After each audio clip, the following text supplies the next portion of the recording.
Godt. Jeg skal nu bevise, at rumfanget for et omdrejningslegeme drejet om x-aksen, det skal jeg nu bevise, hvordan man kan finde volumen for.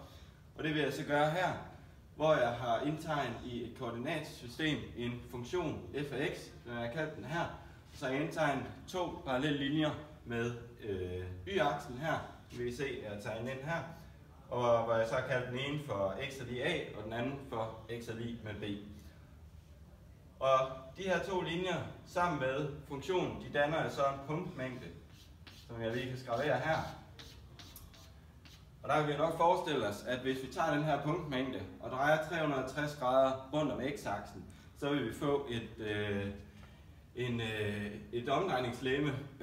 Og det er så den, jeg har prøvet at tegne op herover som en skitse, hvor vi kan se den stiplede linje, der går igennem her, det er x-aksen, og så har vi så selve omdrejningslegemet her, som fremkommer, når vi drejer punktmængden herover rundt om x-aksen.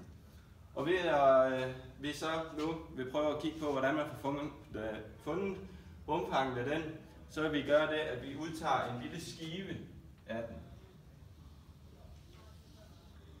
som vi så sådan her ud. Og tykkelsen af den her skive, den kalder vi for dx.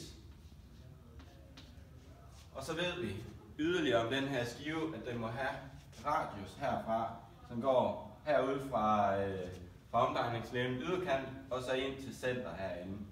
Og den afstand kalder vi så r.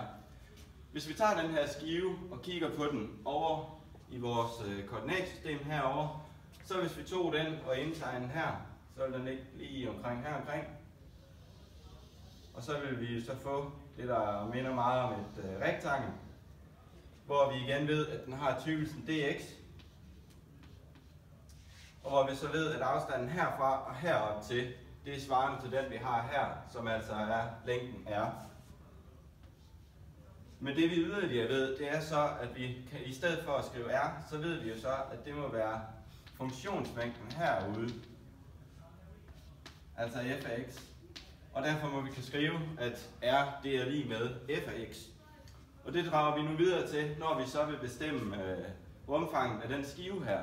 For vi ved, at volumen af en skive, det kan skrives som v er lig med pi gange r i anden, og så gange højden. Og højden, det ved vi så, at det så svarer sig til tykkelsen.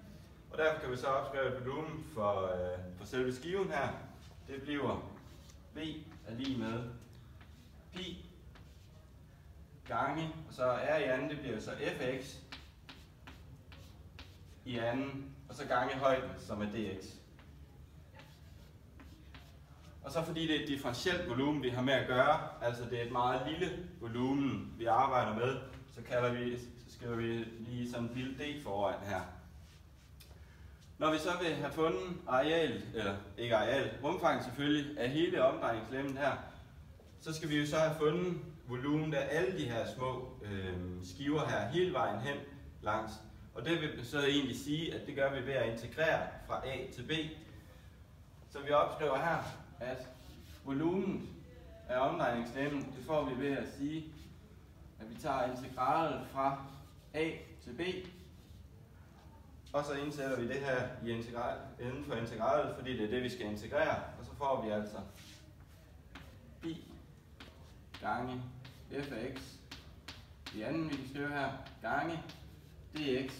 Og fordi pi det er en konstant, så kan vi sætte den uden for integraltegnet. Så vi får at v er lig med pi gange, og så integralet igen fra a til b, og så f af x i anden dx. Og dermed har vi nu fået bevist, at formlen for rumfanget af et omdrejningslegeme drejet rundt om x-aksen, det er altså her, den her formel.